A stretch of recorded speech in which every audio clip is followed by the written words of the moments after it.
4절에서 5절 말씀 306쪽에 있습니다. 306쪽 갈라디아서 4장 4절에서 5절까지 말씀을 보겠습니다. 305쪽에 있습니다. 우리 다 같이 4절에서 5절 다 같이 읽겠습니다. 때가 차매 하나님이 그 아들을 보내사 여자에게서 나게 하시고 율법 아래에 나게 하신 것은 율법 아래에 있는 자들을 속량하시고 우리로 아들의 명분을 얻게 하려 하심이라. 아멘. 할렐루야. 좋은 아침이 아니죠. 잘 오셨습니다. 감사합니다. 이 말씀의 제목이 초림과 재림의 때입니다. 그래서 지금 새벽기도 말씀을 이제 오늘의 양식으로 쭉 본문을 잡는데 전부 성탄에 대한 거예요. 근데 그 성탄의 내용 중에 어떤 것은 초점이 때, 어떤 것은 평화, 어떤 것은 소식, 뭐 이렇게 강조점이 있어서 중심으로 말씀을 나누는데 오늘 말씀의 제목은 초림과 재림의 때.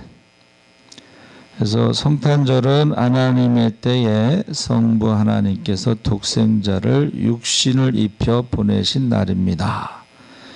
그래서 때가 참회라는 이것을 중심으로 말씀을 나누는데 이 때라고 하는 것은 헬라어로 크로노스라 그래서 어떤 일정한 기간을 말하는 거야.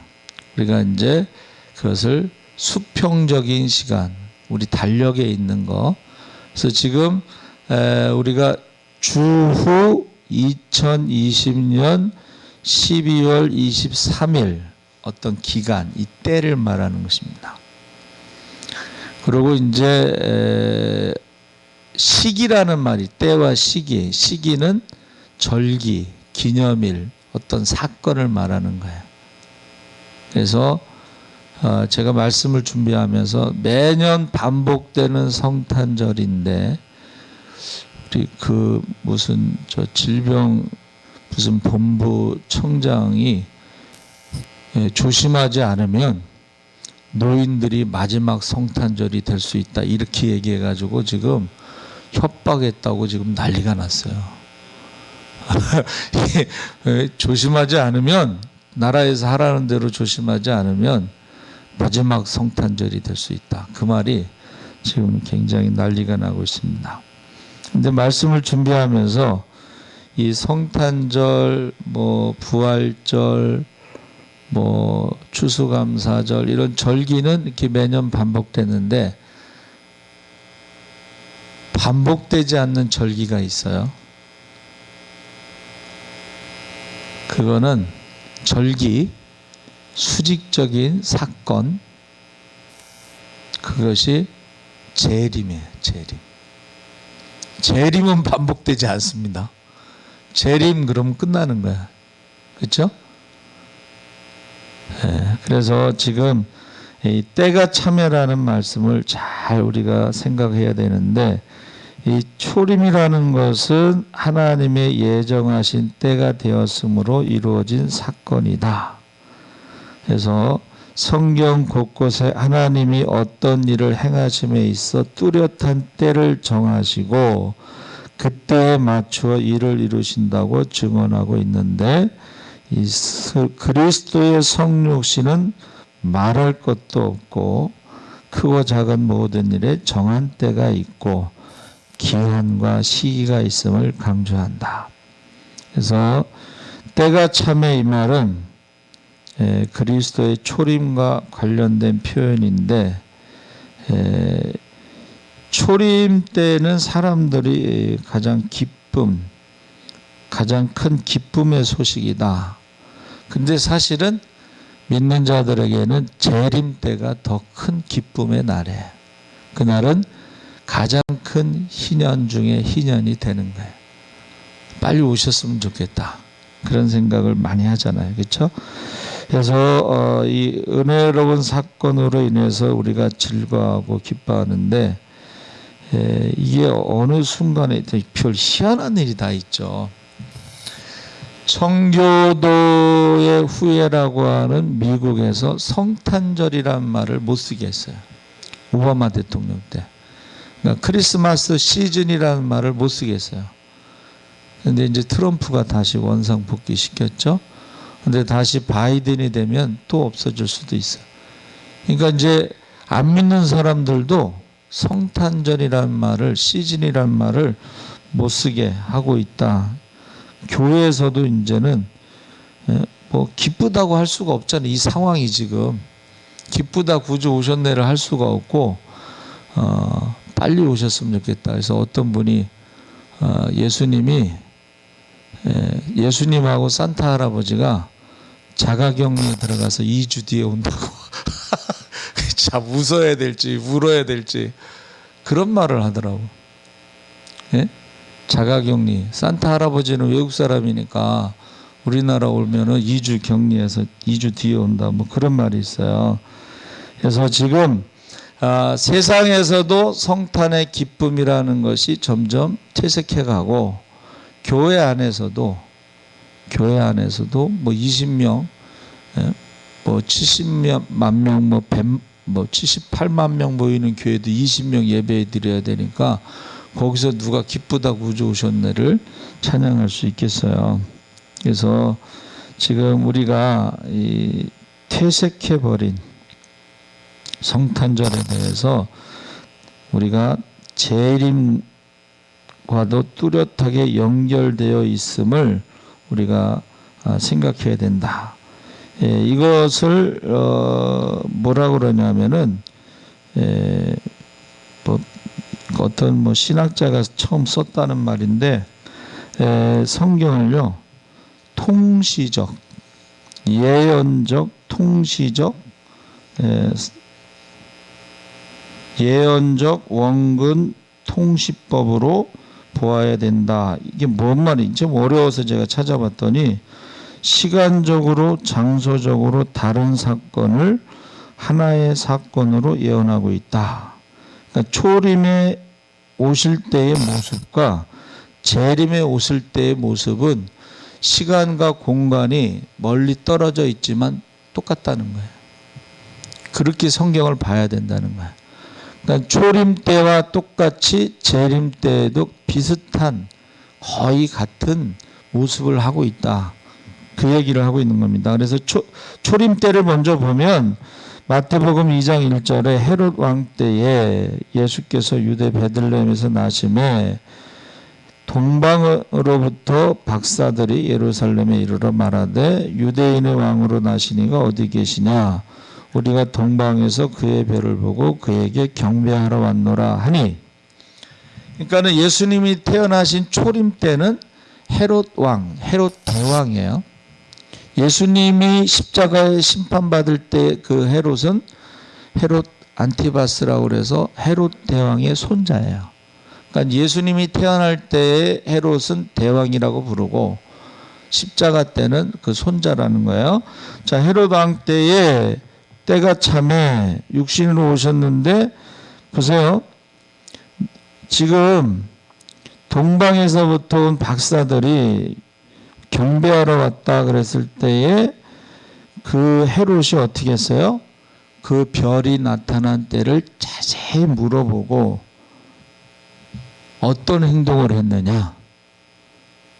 경배할 마음이 아니고 죽이려고 한 것처럼 예수님이 재림하실 때에도 그 별에 대해서 자세히 물어보는데 이 별은 마지막 때에 신실한 참된 주의 종들인데 마지막 때에도 헤롯 왕과 같이 물어보긴 관심을 가지고 자세히 물어보는데 죽이려고 물어본다는 거예요.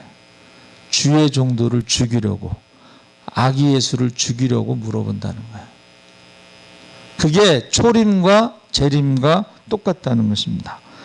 그래서 헤롯이 박사들에게 속은 줄 알고 노하여 사람을 보내서 베들레헴과 모든 지경에 있는 산의 아이들을 죽였죠. 2살부터 그 아래로 다 죽이니, 그러니까 그 별이 나타난 때를 중심으로 2살 아래에 있는 모든 아이들을 죽여서 20명에서 30명 정도라고 보고 있습니다. 그러니까 헤롯 때라는 것이 뭐예요? 예수를 죽이려고 하는 그 헤롯이 있는 것처럼 재림 때에도 마찬가지다.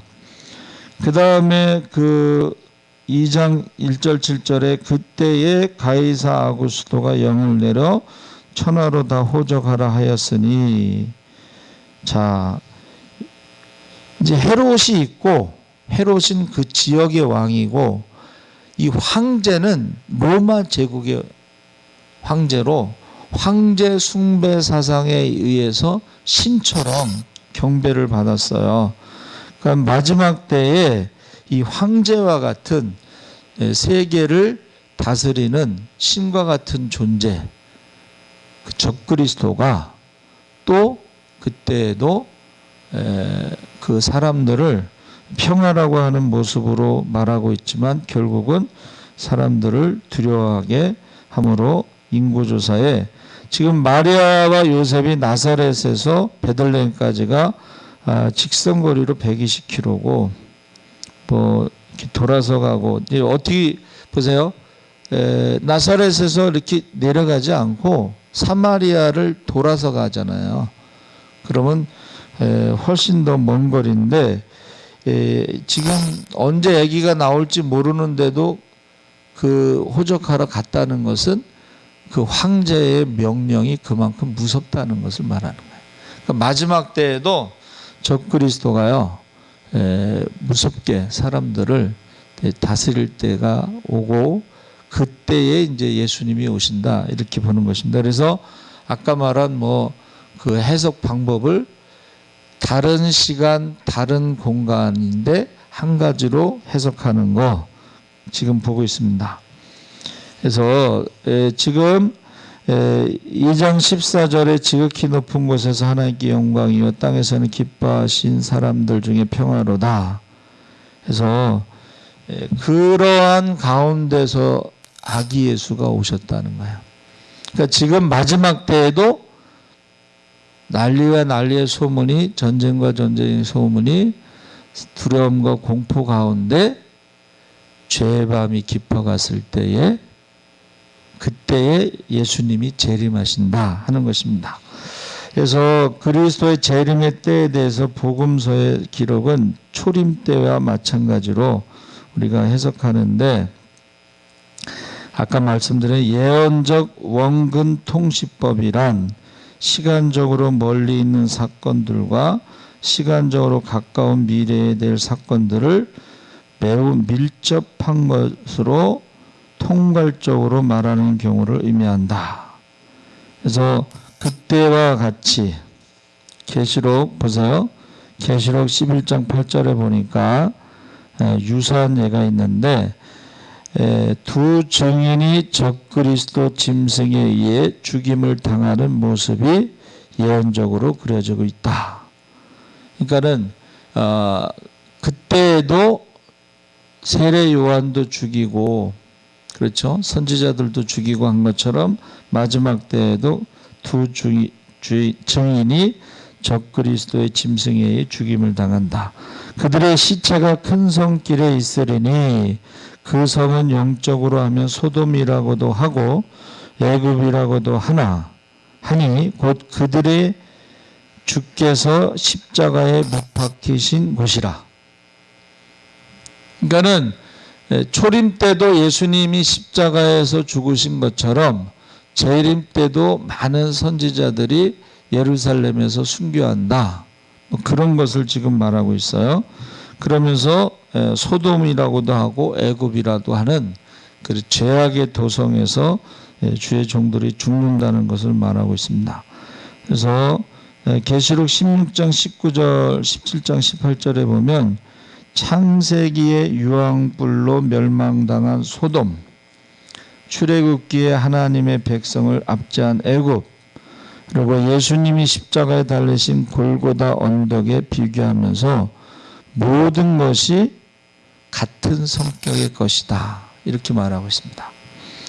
그래서 마태복음 2장 16절에 헤롯이 박사들에게 속은 줄 알고 아이들을 다 죽였죠. 그것처럼 재림 직전 때에도 대환란 때에 세상을 지배하는 적그리스도의 예표로 헤롯과 황제를 말하고 있다 그랬습니다.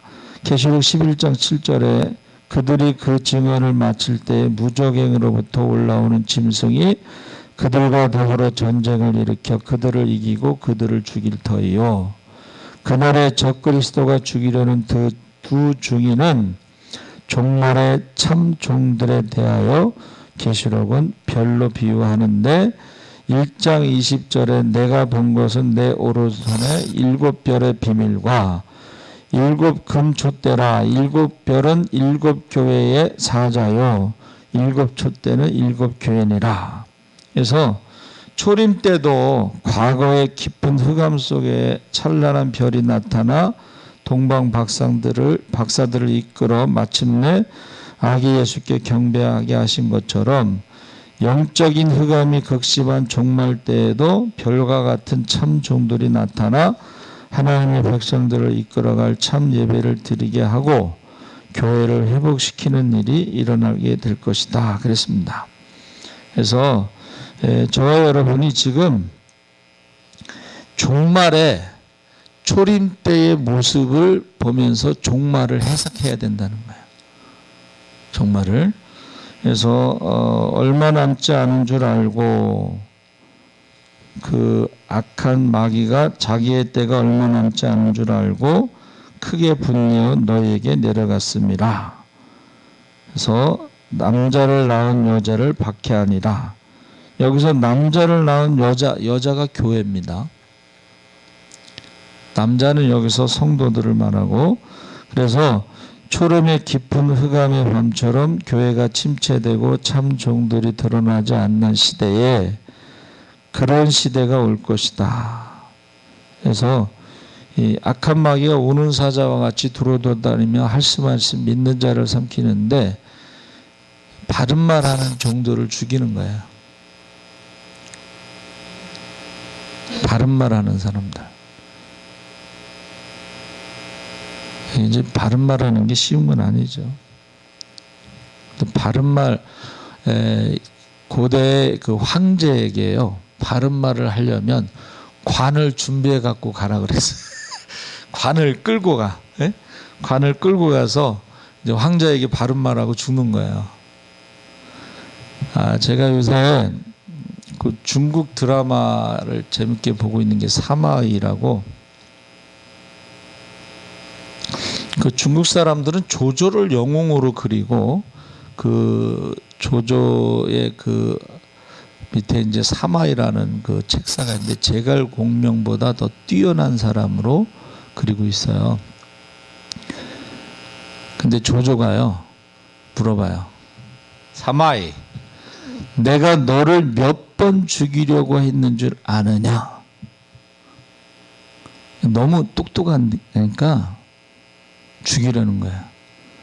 그랬더니 사마이가 6번입니다. 그래. 그러니까 그만큼 조조가 자기를 죽이려고 하는 거에 굉장히 신경을 쓰고 있어서 그걸 카운트한 거예요. 틀렸다. 오늘까지 합쳐서 7번 너를 죽이려고 했다 그래. 오늘 너를 죽이고 싶다는 거예요.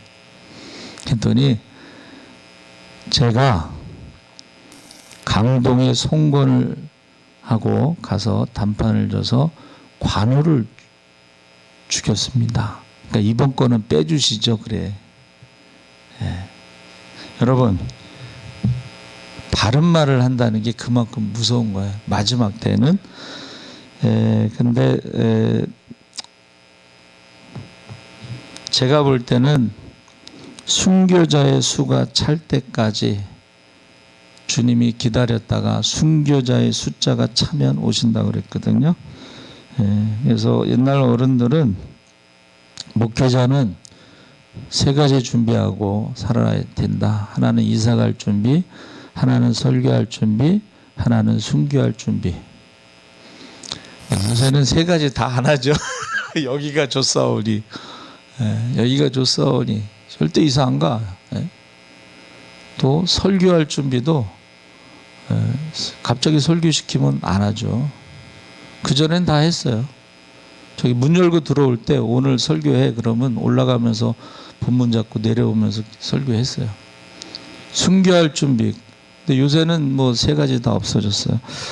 그래서 지금 그 섬에서 목회하는 친구한테 물어봤어요. 야, 너희는 송구영신 예배 몇 시에 하냐? 그랬더니 우리 11시에 한대. 근데 교회를 또 옮긴 지 8일이 됐다는데 왜 옮겼어? 그랬더니 목회자가 없대요. 그래서 자기가 흑산도교회도 관리하고 도초섬의 동부성결교회도 관리하고 암태도의 갈릴리교회도 관리하고 세 개를 관리한대. 어떻게 사냐?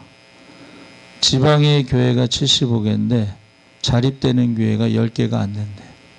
그러니까 안 오는 거야. 교육 문제, 자녀 교육 때문에 안 오는 경우도 있고 경제적으로 월급이 없으니까 안 온 거. 참 안타깝더라고.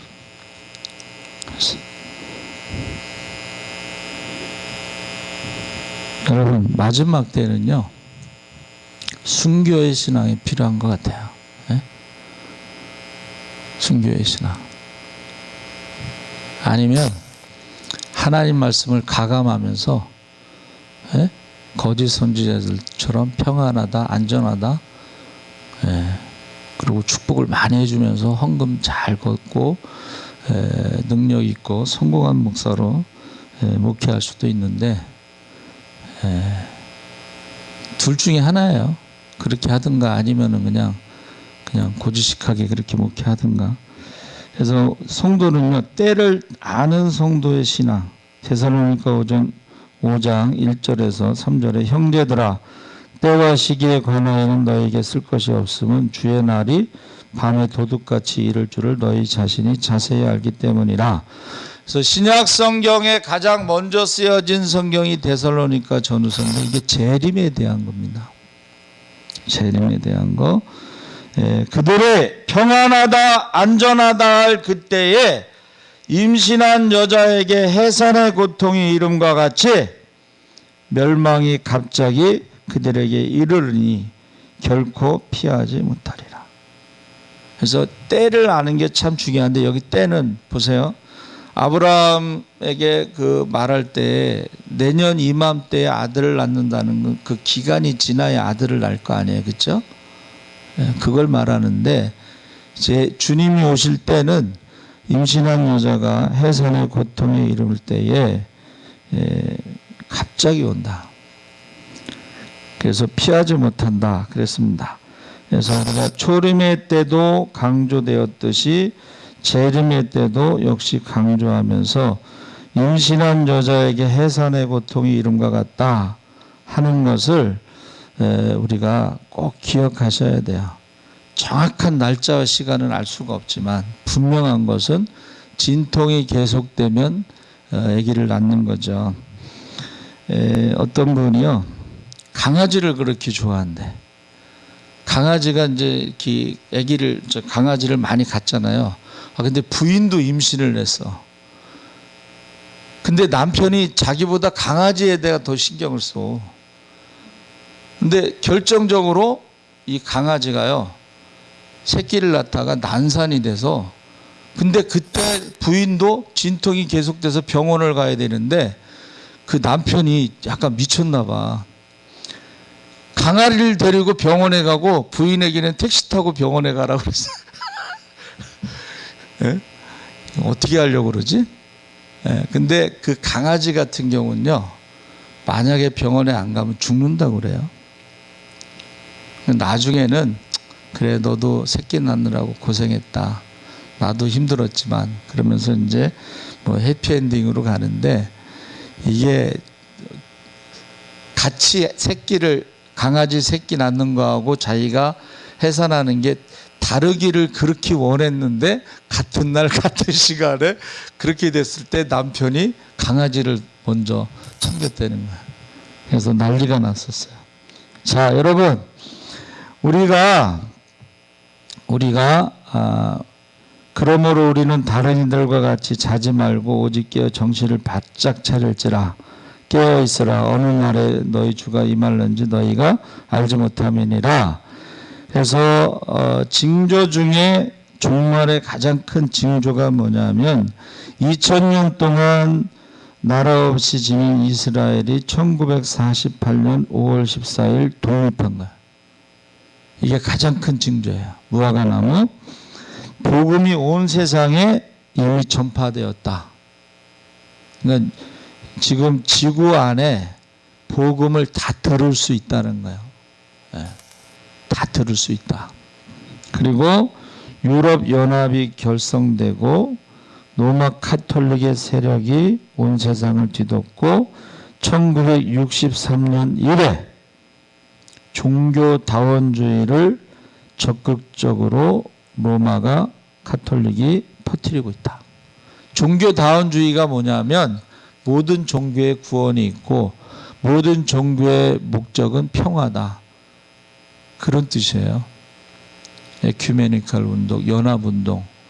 그래서 우리나라 뭐 WCC 부산에서 개최할 때에 동성애도 오케이, 낙태도 오케이, 모든 게 다 오케이야. 다 받아들이는 거야. 그게 마지막 때의 종교다원주의와 에큐메니컬 종교연합운동이고, 적그리스도가 666 짐승의 표를 가지고 모든 과학적 기술이 완성되고 미국의 오바마 정부가 2014년부터 베리칩을 사람의 몸에 심도록 법안이 통과되고 중동의 전운이 감돌고 이스라엘 특히 이란이 핵무장하고 계시록 9장의 유브라데 전쟁이 기운이 점점 짙어지고 있다.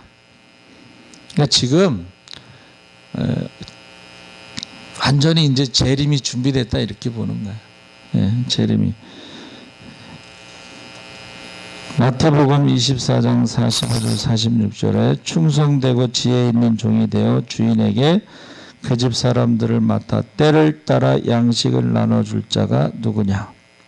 주인이 올 때 그 종이 이렇게 하는 것을 보면 그 종이 복이 있으리로다. 그래서 충성되고 지혜 있는 종 어떤 사람인가? 양식을 나눠준다. 그래서 때를 따라. 그리고 계시록 22장 10절 12절에 이 두루마리의 예언의 말씀을 임봉하지 말라. 때가 가까우니라. 불의를 행하는 자는 그대로 불의를 행하고 더러운 자는 그대로 더럽고 의로운 자는 그대로 의를 행하고 거룩한 자는 그대로 거룩하게 하라. 보라, 내가 속히 오리니 내가 줄 상이 내게 있어 각 사람에게 그가 행한 대로 갚아주리라. 자, 여기서 중요한 게 뭐예요?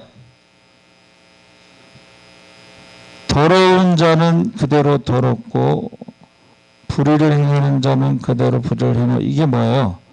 의로운 자는 그대로 의를 행하고, 삶의 방향이 이제 딱 나눠지는 거예요. 똑같이 살아가는 것 같은데 삶의 어떤 목적이나 방향이 딱 나눠지는 거예요.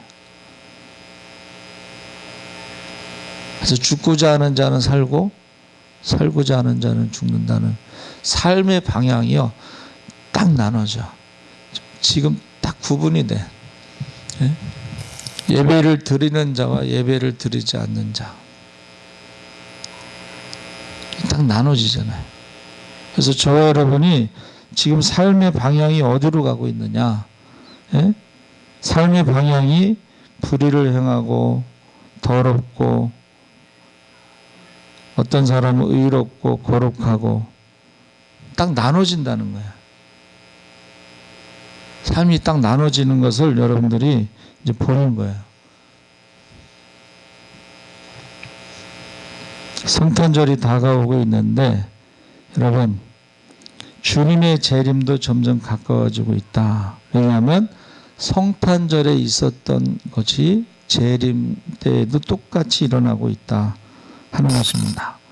그래서 자 보세요. 에스더 황후가 될 때요. 몇 번 기회가 있어요? 한 번 기회 있어요.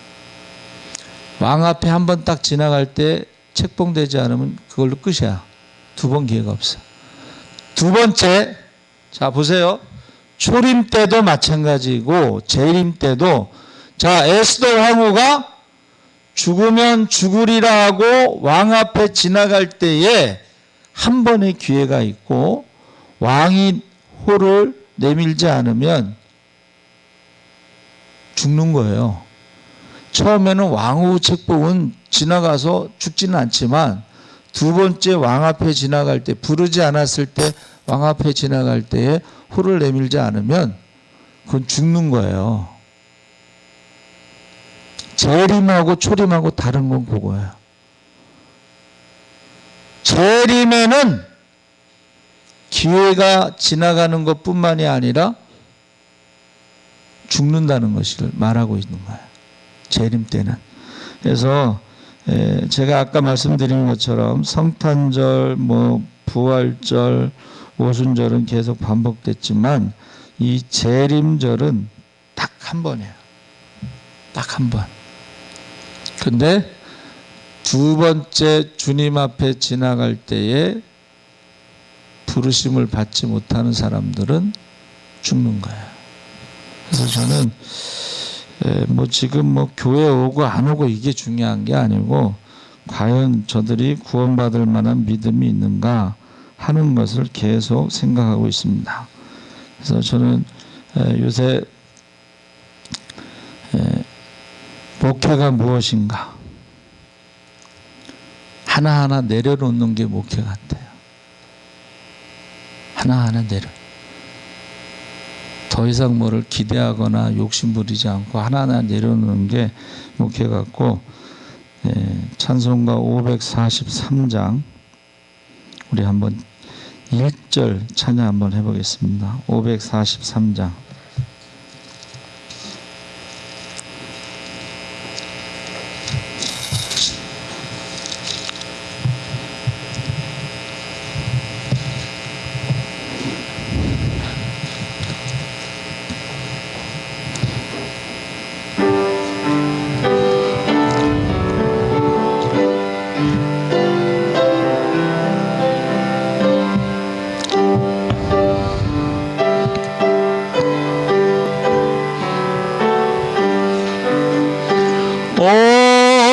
어려운 일 당할 때 나의 믿음 적으나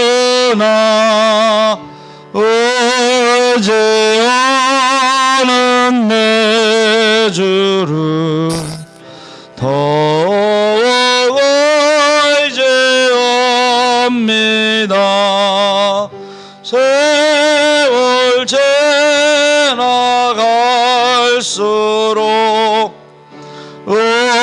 의지할 것뿐일세.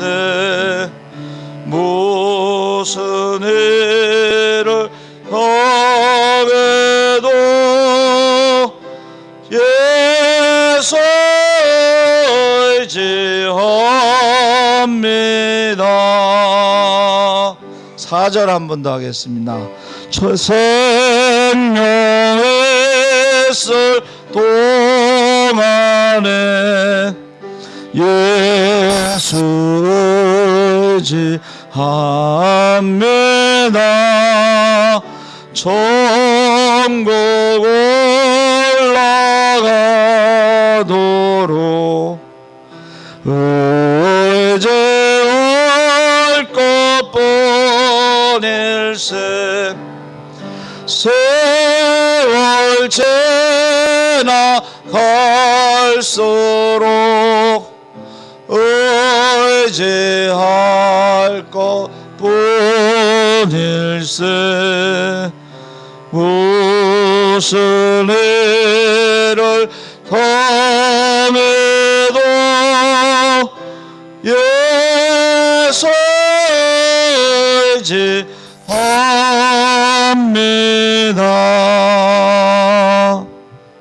아멘. 하나님 아버지 감사합니다. 우리 초림 때와 같이 자기의 것을 포기하지 않고 예수를 죽이려는 사람들도 있을 것입니다. 재림 때에도 역시 주님을 죽이려는 사람들이 있는 것처럼 믿는 자를 죽이려는 사람들도 있습니다. 그러나 초림 때와 같이 재림 때에도 임신한 여인이 해산의 진통이 계속될 때에 주님이 곧 오실 것을 믿고 우리가 주님을 바라보며 재림을 준비하며 살아가게 하여 주시옵소서. 감사하며 예수님의 이름으로 기도합니다. 아멘.